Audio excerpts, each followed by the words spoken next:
Kia ora. Just to introduce myself, I'm Lara Taylor from Manaki Whenua Land Care Research, and this is Tania Te Whenua from Te Whenua Consulting. So we'll be co-presenting together some research that we've been working on. We've been engaged in a program led by Dr. Alison Greenaway from Manaki Whenua, and that's within the Sustainable Seas Science Challenge. National Science Challenge, focusing on how current legislative frameworks and policy enable ecosystem-based management.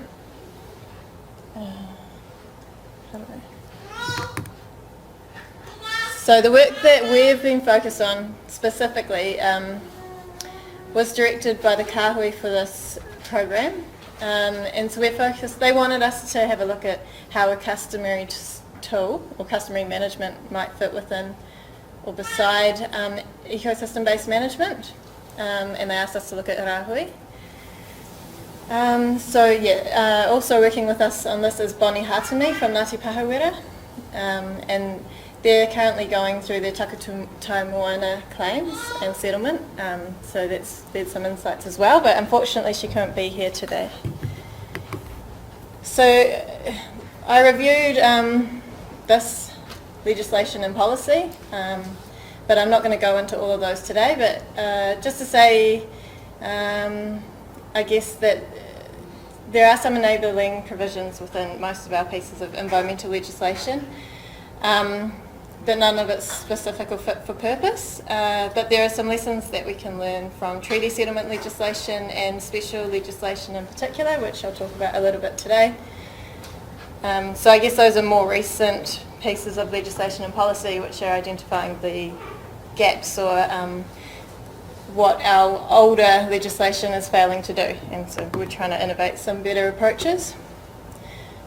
So firstly, how does rāhui fit with EBM? Well, it's a customary management practice, it's a Māori management practice, so it doesn't necessarily fit with EBM, but there is potential for it to align. They're similar concepts, but it's important that you consider it within the wider tikanga Māori framework if you're going to apply and use rāhui appropriately.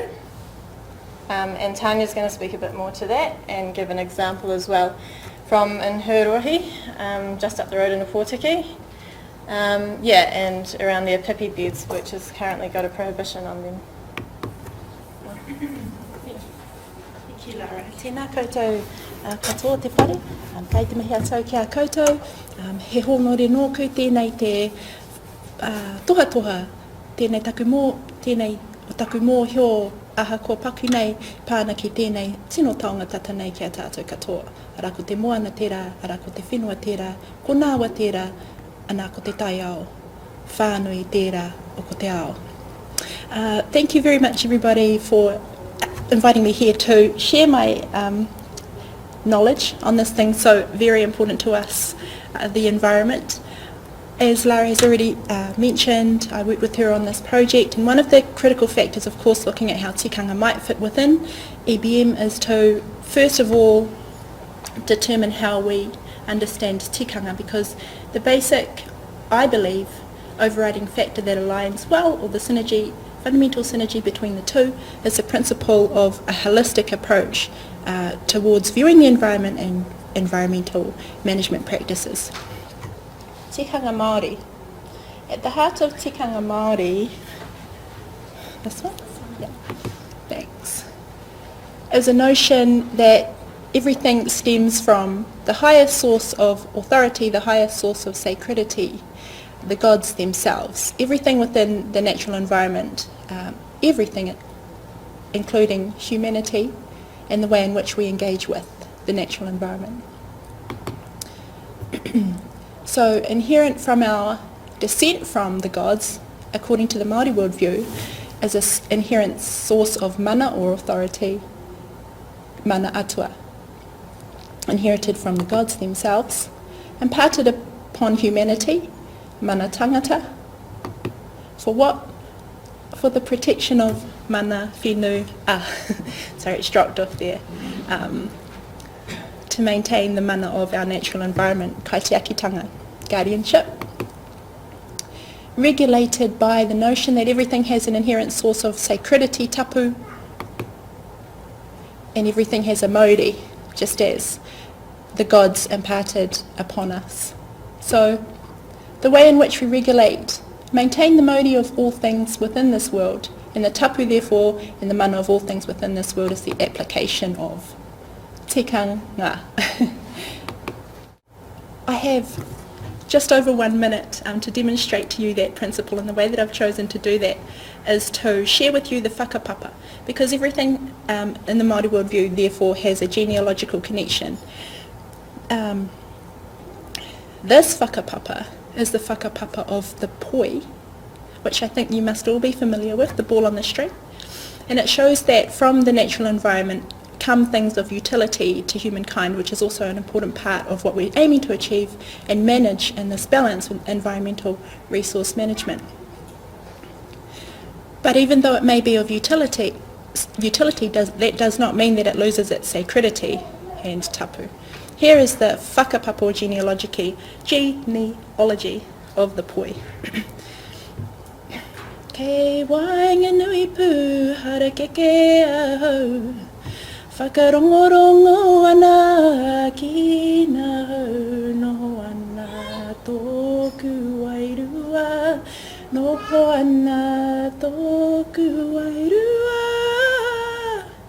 I nā takawiri ana o te poi, te mireirei ana nā tōki, te whakaro i ahu mai koe ia, te whakaro i ahu mai koe ia.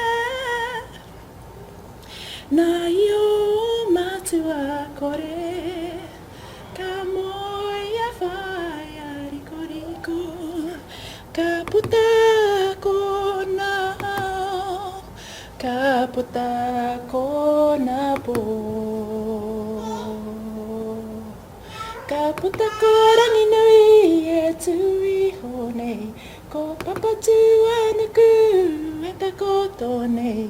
Meri anara wa ka puta ko tāne mahuta, ko tāne mahuta. Nā tāne mahuta, ka moia pā ko ki, ka puta ko hara keke, ka puta ko hara keke. Nā tāne mahuta ka moia ripo, ka puta ko raupo. I a rau a tahi ka puta ko muka ko taura, ko here ko awe, ka tai mai kia koe poi.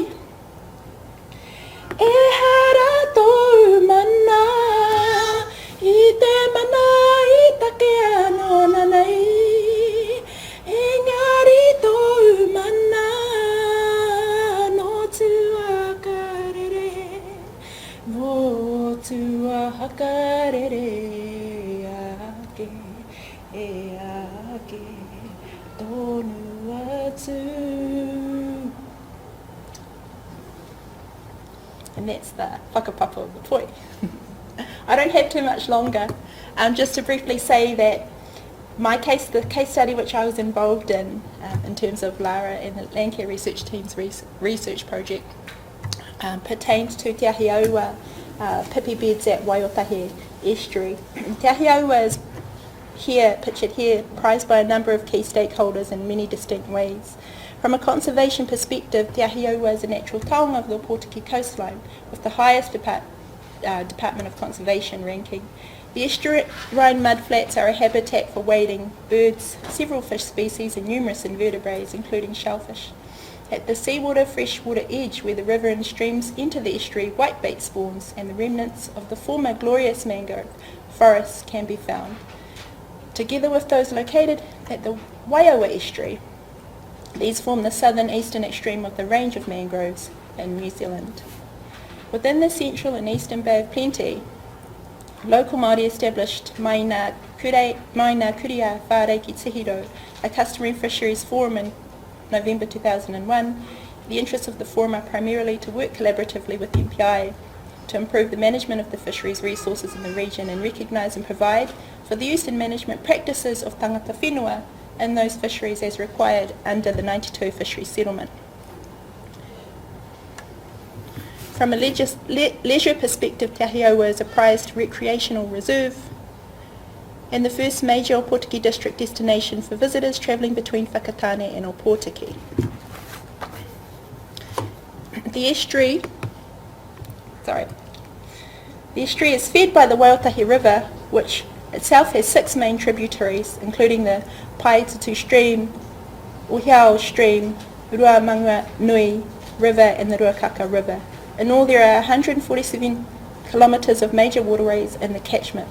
Pastoral areas in the catchment make up 24% of land use, or 3,650 hectares, with the largest proportion of this occurring adjacent to the Waiotahi River, which is the main tributary on the low-lying plains of the Waiotahi Valley. Predominantly, these pastoral areas are used as dairy farms, which leads to the primary environmental issue for the Waiotahi estuary, which is increased levels of sediments, nutrients and bacteria entering primarily through the main tributary. As a result of that, a permanent health warning was placed earlier this year, which resulted in a prohibition on taking pipi, as levels of E. coli monitored within the waterways exceeded a hazardous level in accordance with the National Microbiological Water Quality Guidelines. Te Ahiaua is considered a taonga to tangata whenua, celebrated as a source of great mana and pride. According to local kaumātua Tōpi Wakotu, the tikanga which applied customarily to Te Ahiaua was that it was considered a protected food resource and subject to tapu at all times. So the way in which we understand rāhui today and use rāhui today, which is more as an ambulance at the bottom of a hill measure, in retrospect, following pollution to the level such as has occurred in Waiotahi estuary,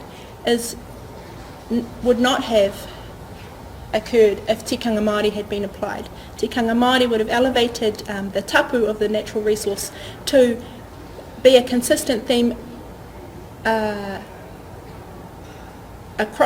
applied to that resource at all times, and rather than applying for a limited period, it is the harvesting of pipi that would have been applied for a limited period. So the ability for us to engage as human users with that environment was at all times monitored, and we are the ones who would have had a limited ability to reap the benefits of that in accordance with customary tikanga. So the final point that I'd like to make in terms of EBM is that there are, and Lara will be continuing on this theme, there are synergies, but it does cause us to consider properly what tikanga means and perhaps review the way in which we consider tikanga should be applied. And I think we're heading towards that in terms of significant recent legislative changes, which Lara is also going to discuss. Thank you.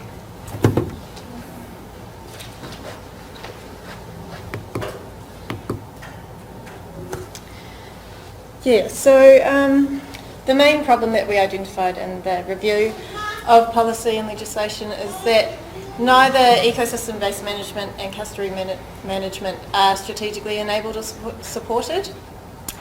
And so I guess the solution to this, which is being advocated for in different forums around New Zealand at the moment and internationally, is that we need fit-for-purpose environmental policy and legislation that does enable ecosystem-based management, holistic approaches that can include customary management as well, and to create an obligation or an incentive to make that happen. Because like with the treaty settlement work and, I've got a little bit lost. Oh, and the special legislations as well. Those are happening kind of ad hoc, where there is community goodwill or there's a catalyst such as a treaty settlement driving them, but it's not happening across the country as a whole. And so we need to look at ways for how we can make that our status quo, empowering, having these treaty-based partnerships, and ecosystem-based management for our marine and coastal areas. So our next phase of research is going to look at that, but I think there are some lessons that we can learn from the treaty settlement legislation in particular. So the recent Te Urewera and the Whanganui River settlements have got this innovative approaches where they've given their environmental taonga legal entities, so that gives them the same legal rights as people, as we do. And we can see this from a tikanga perspective as viewing the environment as our tūpuna, or our whanaunga, and that we have a responsibility to take care of our environmental taonga.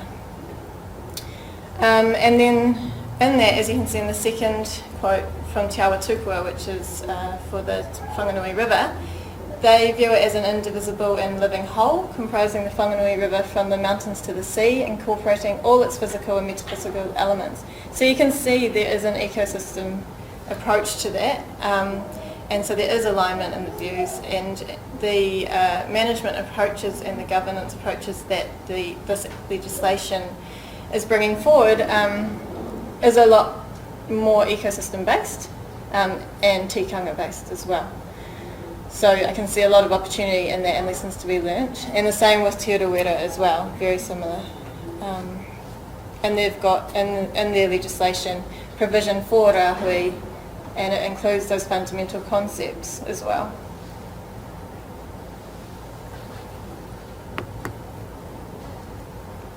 Then in our national legislation and policy in RMA, there's a little bit of change going on with our freshwater management NPS.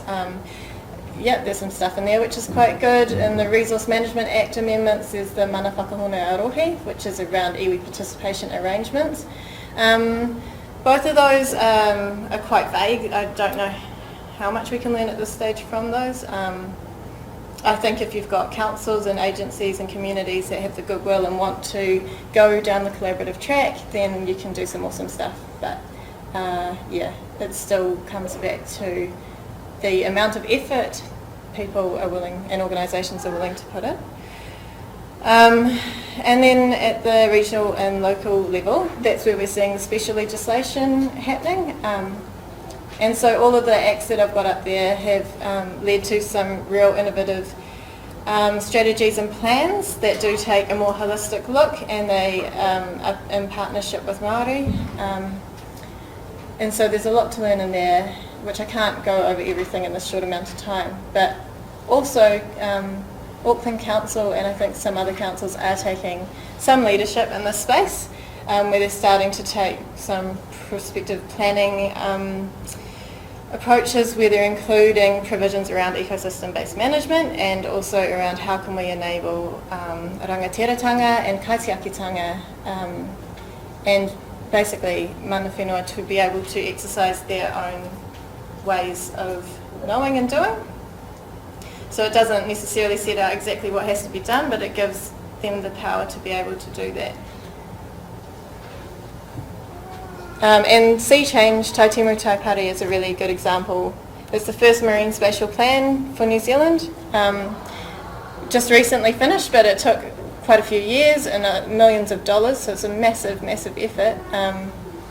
I was involved as one of the technical staff while I was working at Auckland Council, so I was a technical rep helping the mana whenua group who were engaged in this process. And so the people writing the plan, working together in this collaborative, sorry I take it for granted that you know, maybe you don't know, but it's a collaborative planning approach. It was under a treaty-based framework, so there was mana whenua alongside councils and agencies. And there were these subtopic tables looking at all the different parts of the ecosystem and what needs to be addressed. And there was also looking at how can we incorporate tikanga Māori and kaitiakitanga. So this plan, all the way through it, includes tikanga Māori and kaitiakitanga provision. And a good example of that is the Aha Moana initiative, which includes the idea that we can set up co-management areas with iwi, hapu and community to look after their local marine areas.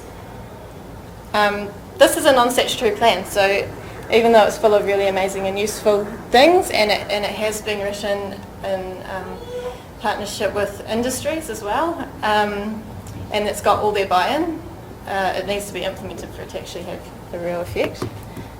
But I think, how much time am I out of time? Oh, I'm totally over. Okay. So there are some lessons that I've talked about already, but basically I think we need a philosophical change in how we view our environment.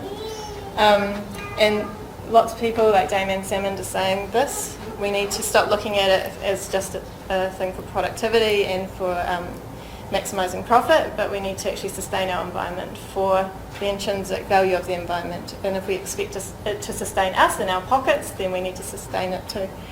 And that fits in with our Māori worldview. So yeah, I'm out of time, so I should stop. But those are some things that you can each do. So take that away.